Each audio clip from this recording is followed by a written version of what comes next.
Course. मगर जिस प्रकार से आज डॉक्यूमेंट्स सामने रखे गए, सुबह से मीडिया में हमने भी डॉक्यूमेंट्स देखे। The public, in fact because the documents are in the public domain, people of this country have also seen the documents. बिजली को लेकर, बिजली के सेल को लेकर, सेल परचेस को लेकर जो एग्रीमेंट है और स्टेट डिस्ट्रीब्यूशन कंपनीज एसडीसीज के साथ जो एग्रीमेंट है, उसको लेकर यह पूरा मुद्दा है। यूएस और भारत, इन दोनों के बीच इलेक्ट्रिसिटी का लेन देन, दो कंपनियां हैं, एक भारत की कंपनी है, एक यूएस की कंपनी है, और भारत के 4 राज्य हैं। ये 4 राज्य कौन कौन से हैं, जिनका नाम यूएस के कोर्ट में भी आता है और भारतवर्ष में तमाम चैनलों ने उन 4 राज्यों के नाम को उजागर किया है।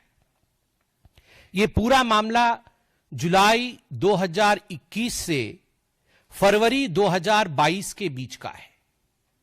जुलाई 2021 से फरवरी 2022 के बीच का है। और उस समय जो 4 राज्य में SDC, state distribution company, electricity distribution company, वो स्टेट की ही प्रॉपर्टी होती है, स्टेट गवर्नमेंट की। छत्तीसगढ़ की सरकार, छत्तीसगढ़ में किसकी सरकार थी? कांग्रेस पार्टी की, भूपेश बघेल जी की सरकार छत्तीसगढ़ में उस समय मौजूद थी। डॉक्यूमेंट्स में भी मौजूद है।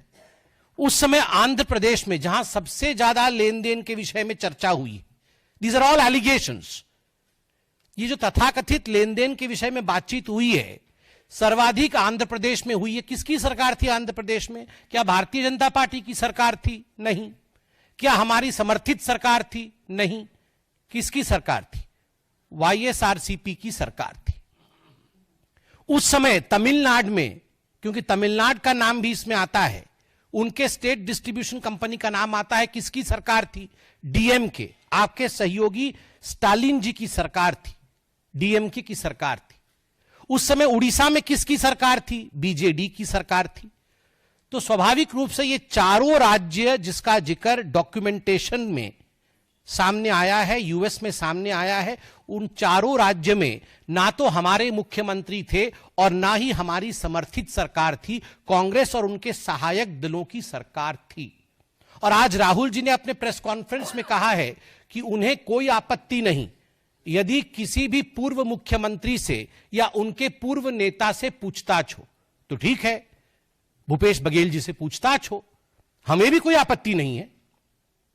ये चारों राज्य के जो मुख्य नेता हैं, जिनके अंडर में इलेक्ट्रिसिटी बोर्ड इत्यादि रहा होगा, इनके मुख्यमंत्री हो, उनसे पूछताछ करें, हमें काहे की आपत्ति होगी? आप केस करिए ना, आप केस करिए, बिल्कुल पूछताछ करिए। और आपने एक बोर्ड दिखाया, बिजली का बिल आपका और मुनाफा उनका। तो तमिलनाडु में बिजली का बिल भारतीय जनता पार्टी की सरकार तो नहीं दे रही थी ना, बिजली का बिल तो डीएमके की सरकार दे रही थी। ठीक उसी प्रकार छत्तीसगढ़ में जुलाई 2021 से फरवरी 2022 के बीच में बिजली का बिल मोदी जी की सरकार तो जनरेट नहीं कर रही थी, बिजली का बिल तो भूपेश बघेल जी ही जनरेट कर रहे थे। तो पैसा मोदी जी के जेब में कैसे चला गया? पैसा तो वहीं के मुख्यमंत्री और वहां के एसडीसी के कंपनी के जेब में जाएगा ना। आपके मुताबिक आपने कहा मुनाफा उनका, तो उनका कौन है? उनका तो ये चारों राज्य में, हमारा कोई नहीं है, उनका तो आप ही के हैं।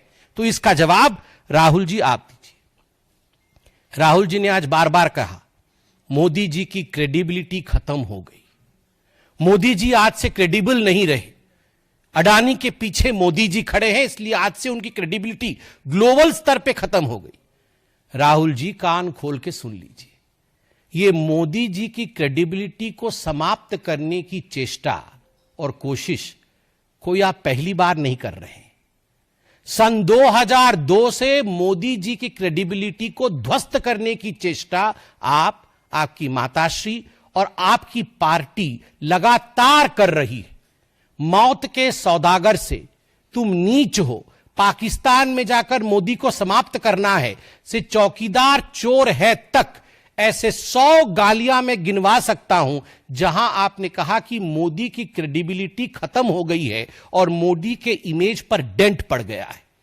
मगर राहुल जी, जब आप पीसी कर रहे थे और जब मैं पीसी कर रहा हूं, तो हमारे देश के आदरणीय प्रधानमंत्री नरेंद्र मोदी जी की क्रेडिबिलिटी आज इतनी हाई है कि हमारे देश से कोसों मील दूर, हजारों मील दूर दूसरे देश में आज हाईएस्ट सिविलियन अवार्ड उन्हें दिया जा रहा है। यह है मोदी की क्रेडिबिलिटी।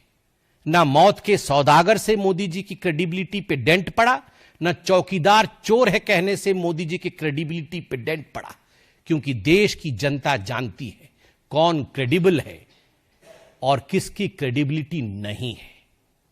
देश की जनता सटीक भाव से जानती है। बंधुगण, स्ट्रक्चर की बात हुई है कि बहुत बड़ा स्ट्रक्चर है, हम स्ट्रक्चर दिखाएंगे। अरे राहुल गांधी जी, हमें भी पता है, हमें भी पता है आपके स्ट्रक्चर के विषय में। ये इल्हान ओमर और ये जॉर्ज सोरोस, ये जो आपका स्ट्रक्चर है ना, अंतरराष्ट्रीय स्ट्रक्चर, इस स्ट्रक्चर के विषय में हमें भी पता है। और आपके स्ट्रक्चर का नियत क्या है? आपकी जो अंतरराष्ट्रीय स्ट्रक्चर है वो भारतवर्ष के मार्केट के ऊपर आघात करना चाहती है, निरंतर आघात करती रहती है। ये गांधी परिवार और ये कांग्रेस पार्टी ये सहन नहीं कर सकती है कि आज भारत की अर्थव्यवस्था विश्व में तीसरे नंबर की ओर बढ़ रही है। अभी हम चौथे नंबर पर हैं और विश्व में यथाशीघ्र हम तीसरे नंबर की अर्थव्यवस्था होंगे। यह राहुल गांधी और गांधी परिवार, कांग्रेस पार्टी ये सहन नहीं कर पा रही है। इसलिए ये इंडिया के मार्केट के ऊपर, भारत के मार्केट के ऊपर आक्रमण पे आक्रमण कर रही है। आज सुबह 4 बजे से इनका पूरा स्ट्रक्चर लगा हुआ है।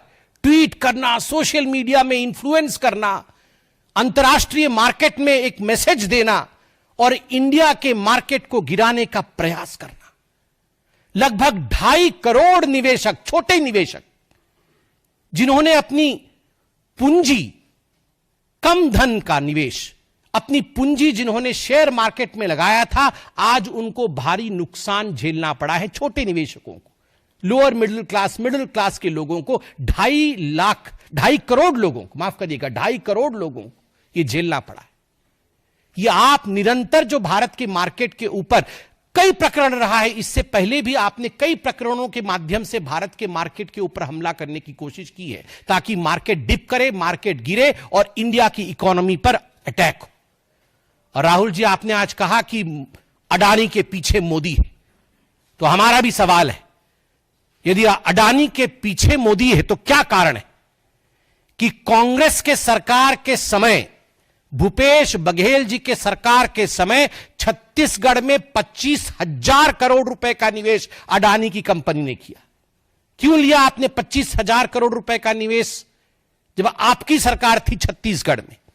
जब राजस्थान में अशोक गहलोत जी की सरकार थी, 65,000 करोड़, 65,000 करोड़ रुपए का निवेश अडानी की कंपनी ने राजस्थान में अशोक गहलोत जी के समय उनके सरकार में किया था।